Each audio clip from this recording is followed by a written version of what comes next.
Ethan had always believed that some stories deserved second chances, especially theirs. The breakup had been messy, not loud, not violent, but the kind of silence that seeps into the walls and makes even the air feel tense. They had been high, school sweethearts once, the kind that people thought would never separate. But time had other plans. Careers diverged, misunderstandings piled up, and eventually, Lila walked away. Or maybe they both did, one unspoken wound at a time. A year passed, and in that year Ethan tried to move on. He dated casually, worked harder, filled his nights with podcasts and books he never finished. But the truth was simpler than he admitted, to anyone. He missed her. Not just the memories, but the way she used to look at him like he was still figuring himself out, and that was okay. He missed having someone who knew what his silences meant, someone who would call him out on his lies, especially the ones he told himself. Then, out of nowhere, she called. It was a Wednesday evening. He was folding laundry and listening to rain tapping against the window when her name lit up his screen. Lila. No last name. Just her. "Hey," she said, her voice soft, almost cautious. "I'm in town for a bit. Would you want to grab a coffee?" He didn't ask why she was back. He just said yes. The first meeting was awkward. Smiles with too much history. Sips of coffee that tasted like rewinding time. But by the end of the hour, something had shifted. The weight between them felt lighter. And when she stood to leave, she touched his arm gently. The kind of touch that says, "I remember too." Over the next few weeks, they started seeing each other again. Not officially. No declarations. Just shared dinners, long walks, and that quiet understanding that some hearts don't close all the way. He noticed she was different. Softer in some ways, guarded in others. But he didn't press. He thought maybe she was just being careful. Maybe they both were. One night after dinner at his apartment, she lingered by the door. Rain fell outside again, as if the weather itself remembered their first call. "I've been thinking," she said. He turned to face her. "About? This? Us?" Ethan took a step closer. "Me too." She looked up at him. "Do you think people can actually start over?" He didn't answer right away. Then, carefully, "Not from scratch, but from where they got lost." "Yeah, I think so." She nodded. Her eyes welled slightly, not enough to cry, but enough for him to notice. "I want that," she whispered. "I want to try." And just like that, he let himself believe again. Over the next month, they rebuilt slowly. Not in grand gestures, but in the small, sacred ways that people who've broken and healed tend to move. She helped him paint his spare room. He surprised her with the vanilla candles she used to love. They went to the farmer's market on Sundays. Talked about taking a trip somewhere quiet. No plans yet. Just maybes. Then, without warning, she vanished again. No call, no text, no explanation. One day she was at his place, barefoot on his couch, laughing at a dumb show he didn't even like. And the next, her number went straight to voicemail. He tried not to panic, told himself she needed space, that something must have come up, that she'd reach out. A week passed, then another, and on the 15th day, just as he was starting to force himself to forget again, she returned. Not with an apology, not with flowers, not even with words, just with a truth she couldn't hide. She was pregnant. And the moment he saw her at his door, the air changed. She stood there in a long coat, her hair damp from the drizzle outside, eyes swollen from something, deeper than sleep. "I didn't know who else to come to," she said. He blinked. Words caught in his throat. "I'm not here to ask for anything," she continued, her voice shaking. "I just thought you deserved to know." Then quietly she added, "It's not yours." Ethan stepped back as if the words had slapped him. "What?" "It happened while we weren't talking. It was complicated. I didn't even plan to come back, but then I couldn't stop thinking about you, about us. And I thought maybe—" She paused. "I thought maybe you'd still see me." He laughed once, bitterly. "See you?" Lila looked down. "I know, I shouldn't have come." He rubbed his face with both hands, pacing slightly. "And the father? Does he know?" She hesitated, then answered with a name he never expected. "Jason." Ethan froze. Jason wasn't just a stranger. He was Ethan's best friend, college roommate, groomsman at his brother's wedding. The guy who once helped him move apartments overnight just because his old landlord was a jerk. Jason had been in the picture longer than Lila had. And now, he was the name tied to the child growing inside her. Ethan sat down slowly, like his knees couldn't hold the weight anymore. Lila didn't try to console him. She just stood there, trembling, silent, exposed. For the first time in his life, Ethan felt two things at once: love and betrayal so sharp it felt like bone-breaking. He looked at her, really looked, and realized he wasn't just grieving the loss of a relationship. He was grieving the death of the version of himself that believed some stories could always be rewritten. Ethan didn't speak for a full minute after she said the name. Jason. It echoed in his mind louder than anything else she had said. Not pregnant, not yours. Just the name. Jason. A name that carried with it 1,000 shared memories. Road trips, birthdays, heartbreaks, and laughter from couches they no longer owned. It wasn't just betrayal, it was desecration. And yet, there she stood, clutching her coat like it could shield her from the truth she had just dropped between them like a live grenade. "I didn't mean for it to happen," she said quietly. "It was a mistake." Ethan looked up slowly, his voice flat. "A mistake is forgetting a birthday. Not sleeping with the one person I never thought I had to question." Her eyes welled again, but he didn't flinch. "I didn't come here to ruin anything," she whispered. "I just didn't want to lie. Not to you." He scoffed. "You already did. You lied the second you showed up here acting like we could rebuild something. The second you let me believe that all the missing pieces could somehow be put back together." Lila didn't defend herself. She just nodded once, as if she'd rehearsed this moment and already knew how it would end. "I'll go." She turned to leave, but Ethan's voice stopped her. "Does he know?" She hesitated. "No." "Are you going to tell him?" "I don't know yet." He stood up then, walking to the window. Rain tapped against the glass like a clock ticking louder than time itself. "You know what hurts the most?" he said, not turning around. "I didn't just let you back into my life. I let you back into my hope, and you used it like shelter." Lila said nothing. She slowly closed the door behind her. That night, Ethan didn't sleep. He lay awake, staring at the ceiling, mind cycling through fragments. Jason's laugh, Lila's hand on his shoulder, the baby shoes he had seen once in a store window and thought, someday. Every small hope he'd been quietly feeding now felt poisoned. And yet, somewhere under the fury, was a quieter feeling.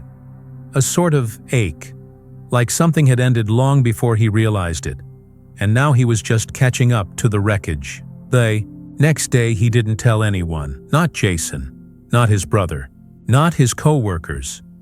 He carried it like a secret he didn't want to share. Not out of protection, but because putting it into words would make it real. And he wasn't ready for that. Not yet. But silence, Ethan learned quickly, doesn't protect you, it corrodes you. 3 days later, he saw Jason. It wasn't planned. Jason showed up at the cafe they both frequented, wearing that same old leather jacket and tossing a smile like nothing in the world had shifted. "Yo," he greeted, sliding into the seat across from Ethan. "Man, it's been a while. Thought you were avoiding me." Ethan clenched his jaw.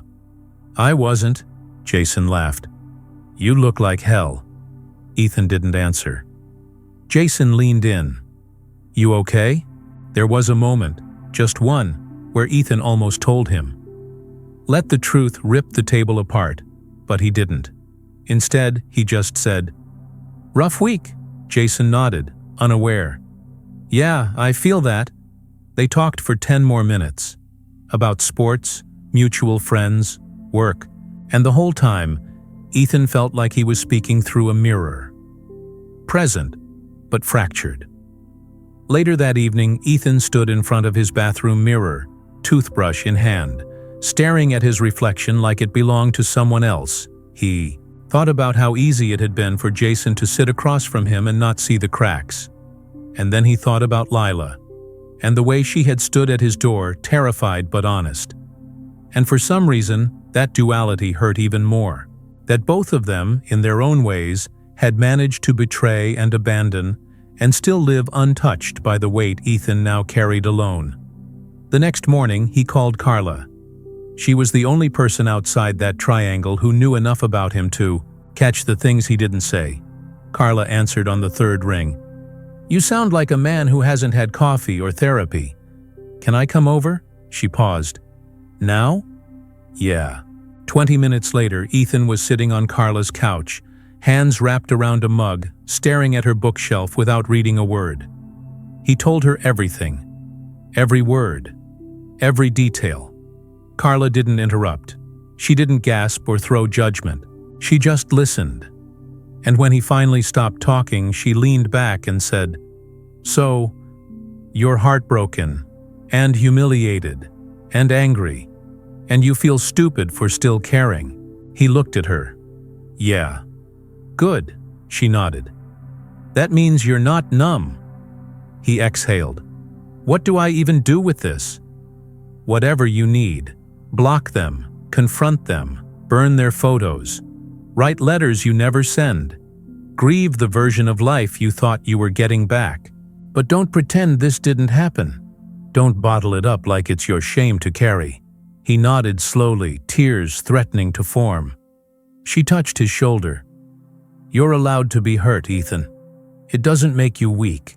He stared, down at his coffee. "I just keep wondering what it says about me, that she came back at all. Was I just a safe place for her to land before facing what she did?" Carla tilted her head. "Or maybe you were the only person she knew who'd still look at her with some piece of love." That hit differently. Because love, real love, often outlasts logic.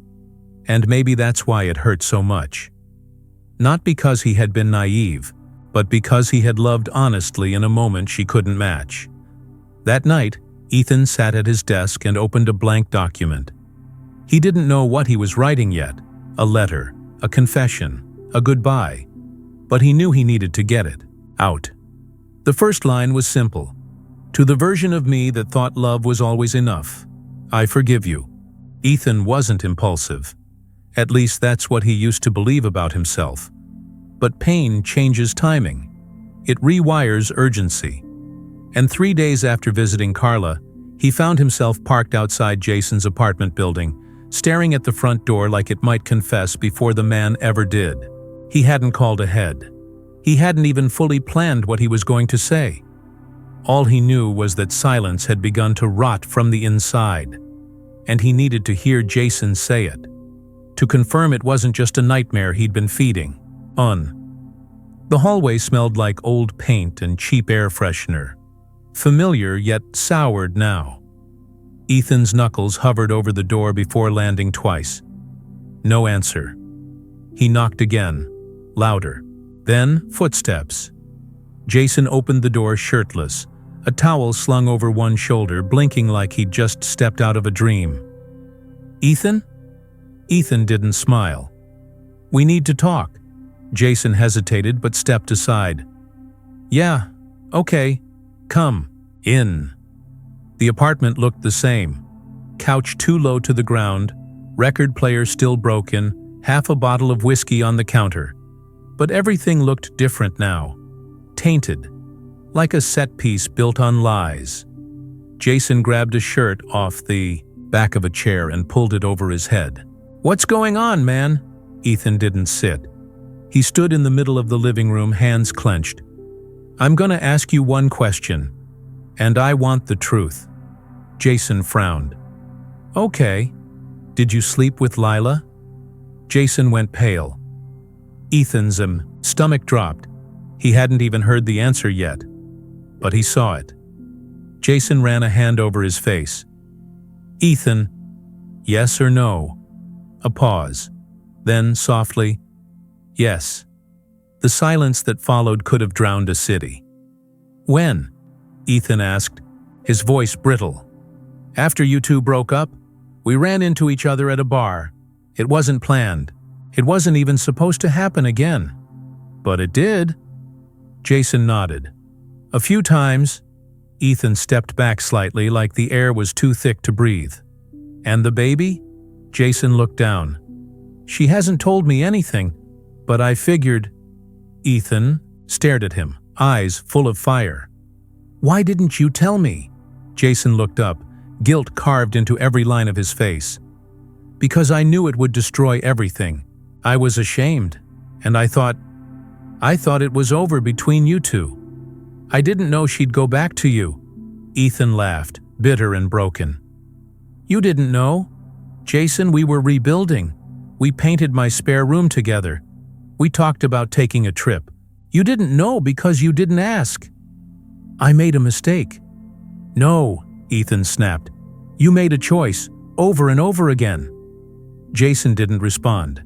He just stood there, motionless, like a man finally realizing the weight of the damage he caused.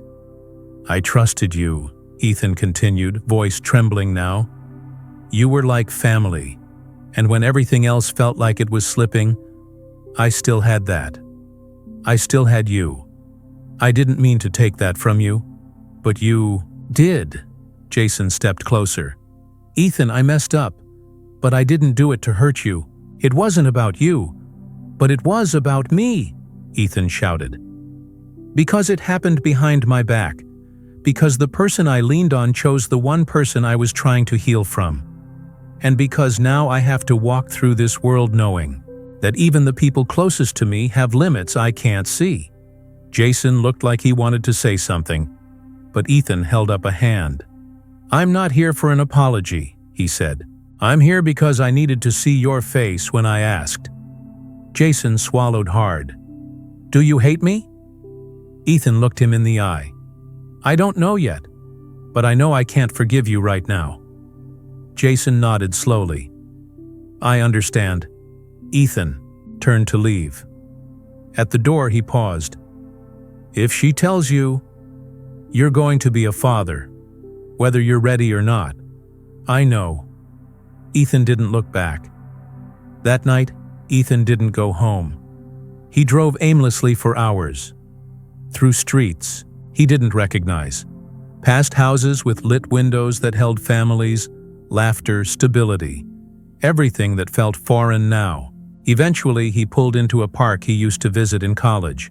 Sat on a bench as the wind chilled his skin and thoughts. He didn't cry. He didn't scream. He just sat. When the sun began to rise, he took out his phone and opened the draft from that letter he'd started. And this time, he kept writing. Lila hadn't expected to hear from Ethan again. After she walked out of his apartment, everything inside her folded in on itself. She didn't return to her hotel. She spent hours wandering the city where they had once planned a future, where they had once named their someday children while lying under thrift store blankets. Now she moved through it like a ghost in her own past. 3 days passed in silence. Then, on the 4th night, her phone lit up. "Meet me where we had our first fight." 6 p.m. Ishi knew exactly where he meant. The small pedestrian bridge, over Pine Lake. It was where they had once argued over something as stupid as a movie ending. She remembered yelling, him laughing, and then both of them apologizing over vending machine hot chocolate. It was the first time she had realized he was the kind of man who never walked away angry. Until now.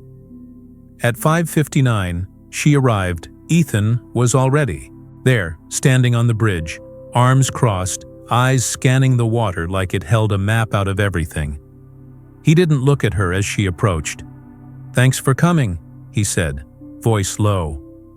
Lila kept her distance. "You asked." They stood in silence for a moment, the wind brushing between them like a third presence. Ethan finally spoke. "I saw Jason." She flinched but nodded. "I figured. I needed to hear it from him. I needed to know if it was all in my head. Or if I really was the last one to see the truth." Lila swallowed hard. "It wasn't just you. I was lying to myself too." He glanced at her now. "Why him, Lila?" She looked away. "I was broken. You and I had ended. I thought you were gone for good. Jason was there, familiar, safe. He knew things about me I didn't have to explain. So did I. No," she whispered. "But you were the one who left." "No," Ethan corrected. "We both did. But I didn't move into your shadow and pretend it wasn't betrayal." Tears welled in her eyes. "I never meant to fall into that. But you did." They fell quiet again. The lake reflected the soft gold of streetlights behind them, dancing in ripples neither of them noticed. "I've been thinking a lot," Ethan said, "about how people use each other, not always out of cruelty, sometimes out of loneliness. But it doesn't make the damage any less real." She nodded slowly. "I used you, Ethan. I told myself it was healing, that I missed you, that I was finding my way back. But deep down, I think I knew I was running away from what I had done." "Why? Not tell me right away?" "Because I was ashamed. And selfish. I wanted to see if you still loved me first, before I told you something that might erase it." He stared at her now, eyes heavy. "And now? I know I don't deserve forgiveness.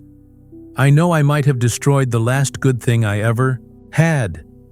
Ethan stepped closer, but not too close. "You didn't destroy me. You just reminded me that even the people we love can leave bruises we never see coming." A tear slid down her cheek. "I'm keeping the baby," she said quietly. He nodded. "I don't know what kind of mother I'll be, or if I'll be doing it alone." Ethan looked away again. "That's not a question for me anymore." She inhaled sharply. "You're right." There was a long pause. Then she asked, "Do you still love me?" It wasn't a trick question. It was the most honest one she'd ever asked. Ethan didn't answer immediately. He looked at her, really looked, at the way her coat hugged her frame, the way her hands trembled slightly even when she tried to hide it, at the woman he had memorized and no longer recognized. "I think," he said slowly, "that I loved you enough to believe in us again. And I think that part of me will always wish this story had ended differently." She nodded, eyes full of water. "But love," he continued, "isn't always enough. Not when trust is dead." She didn't try to argue. Ethan stepped to the railing, both hands gripping it like he needed something to hold on to that wouldn't change its shape beneath him. "You asked me once if people could really start over," he said. She remembered. "I still believe they can," he said. "But not always together. Sometimes starting over means walking away. With pain, with clarity, with no guarantee you'll ever feel whole again. But it's still the right direction." She wiped her face with the sleeve of her coat. "I'm sorry," he nodded. "Me too." He looked out over the lake one more time, then turned to leave. As he walked past her, he paused, just for a breath, and whispered, "Take care of yourself." And then he was gone.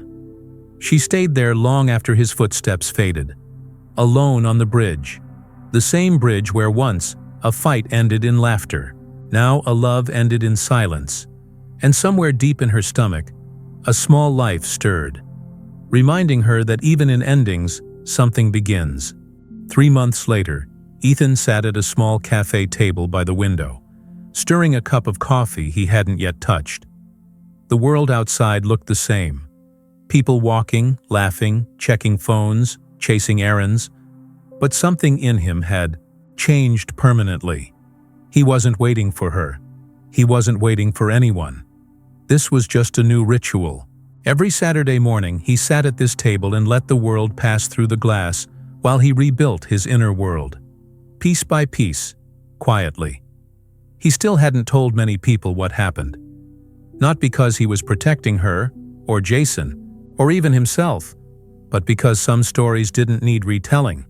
Some wounds weren't meant to be reshaped into anecdotes. They were meant to be carried quietly until they softened into something else. He had started journaling more, writing letters he never sent, some to her, some to Jason, some to himself. He wrote not to relive, but to release. And slowly, it began to work. The anger unraveled, the ache dulled, and in its place came something else. Not peace, not yet, but a kind of understanding. He was still rebuilding. He glanced down at the small notebook beside his cup. A line stood out in fresh ink.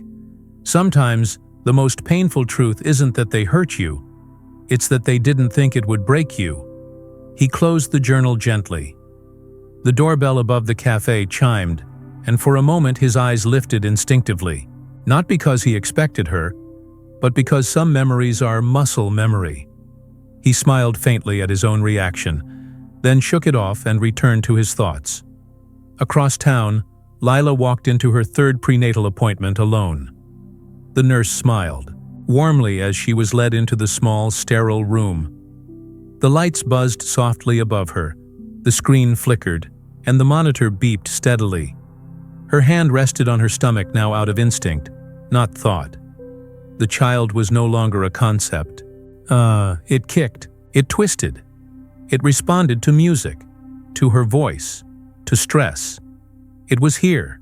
It was real. And it didn't care about who loved who or who left who. It just wanted to exist. "Let's have a look," the doctor said gently. The image appeared on the screen like something from another world, and Lila felt her breath catch, like it always did. The small movement, the rhythm of a heart that wasn't hers. "You're doing great," the doctor said. "Everything looks healthy." She nodded, eyes misty. "Do you have someone to talk to about support? Birth plan? Paternity?" Lila smiled, faintly. "It's complicated." The doctor didn't push, just made a note and moved on. Later, as she walked back to her apartment, Lila passed by a bookstore. In the window was a book she and Ethan once bought together. They never read it. They just liked the cover. She stood there for a moment, staring at it like it belonged to a different lifetime. And in many ways, it did. She didn't hate him. Not even now. She didn't hate Jason either, though she hadn't spoken to him since the day she confirmed the pregnancy. He had offered to meet, to talk things through, but she had declined. She didn't want another apology. She didn't want anyone else's guilt to become hers. This was her story now, hers and the child's. She had begun therapy, joined a small support group, started painting again.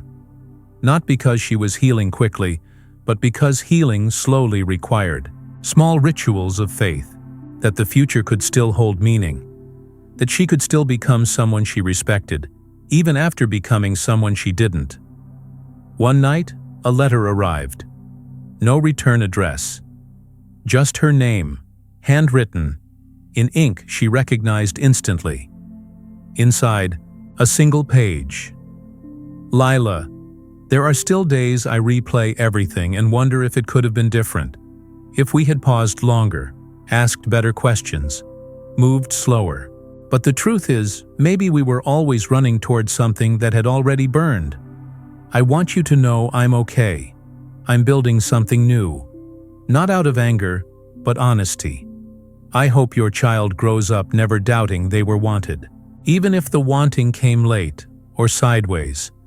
And I hope you find the version of yourself that doesn't need to disappear to feel forgiven. Take care of you." She folded the letter carefully, placing it in the drawer beside her bed, with a small box of things she hadn't been able to throw away. A photo of them laughing in the rain, a concert ticket, a matchbox from the restaurant where he first said he loved her. And now a letter that didn't ask for anything. Just truth, just peace. She lay back in bed that night, hand on her stomach, whispering a promise to the child. Not that life would be easy, but that it would be honest. And that someday, when they asked about the past, she would tell it not as a tragedy, but as a bridge, one that broke, and then taught her how to swim.